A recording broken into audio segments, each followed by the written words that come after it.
मेरे हाथ में ये जो कागज़ है, ये कागज़ शिक्षकों की वो शिकायतें इस कागज़ में दर्ज हैं, वो शिकायतें जो वो सिस्टम से कर रहे हैं, सरकार से कर रहे हैं, और इसलिए कर रहे हैं क्योंकि इन शिकायतों में एक भी शिकायत ऐसी नहीं लगी जो शायद बेवजह की शिकायत हो, बल्कि ये जितनी भी शिकायतें इस कागज़ में दर्ज हैं वो सारी की सारी शिकायतें वाकई में बहुत बहुत सोचने पर मजबूर करती हैं कि अगर वाकई में ऐसे हालात हैं शिक्षा के प्रदेश में, तो सरकार को वाकई में अब तो बिल्कुल सीरियस हो जाना चाहिए। दरअसल ये पूरा मामला छत्तीसगढ़ का है। हम बात कर रहे हैं छत्तीसगढ़ की, जहां पर जो मास साहब हैं वो मास साहब सरकारी सिस्टम से पूरी तरह अब नाराज़ हो चुके हैं, और उनकी नाराज़गी उनके जो शिक्षकों के जो सोशल मीडिया ग्रुप्स हैं उन ग्रुप्स में बार बार निकल करके सामने आ रही है। दरअसल शिक्षकों की पहली जो वजह है परेशानी की, वो है सरकारी फरमान जो रह रहकर बार बार सामने आते हैं। इन फरमानों से ये शिक्षक काफ़ी परेशान हैं। अब फरमान भी कैसे, तो कभी ऑनलाइन हाजिरी वाला फरमान, तो कभी ड्रॉप आउट बच्चों की तलाश करने का फरमान, तो कभी कोई और सरकारी काम करने का फरमान, कभी जनगणना करने का फरमान, तो कभी कुछ भी करने का फरमान ये शिक्षक निभा रहे हैं जो सरकार इनको देती है। अब शिक्षक कह रहे हैं कि पहले स्कूलों में सरकार को पर्याप्त शिक्षकों की व्यवस्था करनी चाहिए, उसके बाद तरह तरह के फरमान निकालने चाहिए।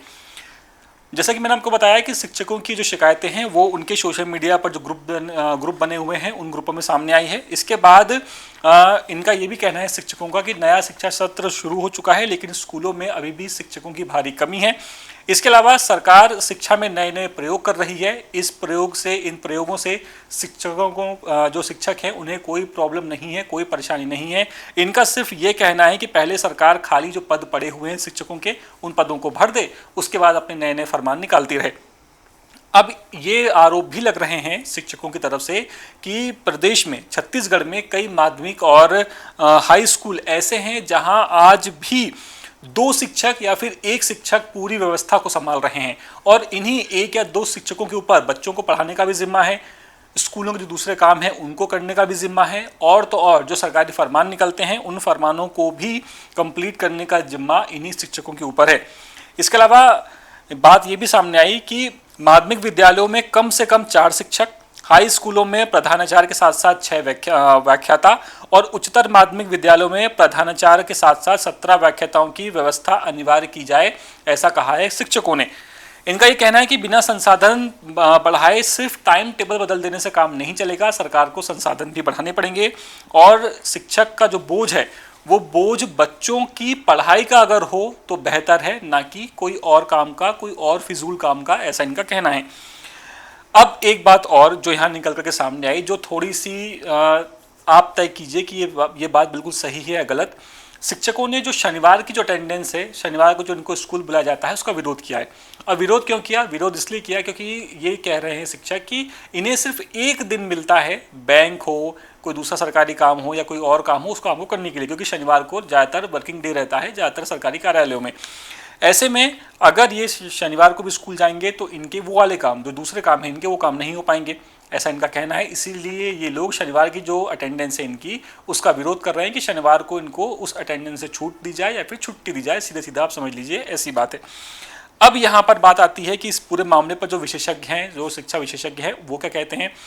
तो वो ये कह रहे हैं कि सरकारी स्कूलों की सबसे बड़ी चुनौती भवन या फिर संसाधन नहीं, बल्कि पर्याप्त शिक्षकों की उपलब्धता है। सालों से खाली पड़े हुए पद, गैर शैक्षणिक कामों का शिक्षकों पर बढ़ता हुआ बोझ और प्रशासनिक जिम्मेदारियों ने शिक्षकों की जो भूमिका है उसको और कठिन बना दिया है, ये कह रहे हैं शिक्षा के जो विशेषज्ञ हैं, उस फील्ड से जुड़े हुए लोग, उनका ये कहना है। और इसका सीधा असर किस पर होता है? छात्रों पर, क्योंकि उनको पढ़ाने के लिए शिक्षक मौजूद तो है, कहाँ मौजूद है? रिकॉर्ड में, सरकारी कागज में मौजूद है, लेकिन वो शिक्षक स्कूल में मौजूद नहीं है, क्योंकि उसको कुछ दूसरे काम करने हैं, उसकी ड्यूटी कुछ जो दूसरे सरकारी काम हैं उन कामों में लगी हुई है। अब ये जो सारी शिकायतें मैंने आपको बताई शिक्षकों की, इन शिकायतों से आप कितना सहमत हैं, आप हमें कमेंट करके ज़रूर बताएं, और इन शिकायतों को दूर करने के लिए सरकार को क्या कदम उठाने चाहिए, आप हमें ये भी कमेंट करके बता सकते हैं। तो फिलहाल इस वीडियो में इतना ही। मुझे और कैमरे के पीछे हैं मेरे दोस्त बिलाल खान, हम दोनों को दीजिए इजाज़त। हम आपसे मुलाकात करेंगे किसी और खबर में, तब तक के लिए नमस्कार। लेटेस्ट, इन्वेस्टिगेटिव, और इन डेप्थ खबरें देखने के लिए ज्वाइन कीजिए द सूत्र का व्हाट्सएप चैनल, सब्सक्राइब कीजिए यूट्यूब चैनल, लाइक कीजिए फेसबुक पेज और पढ़ते रहिए www.daसूत्र.com।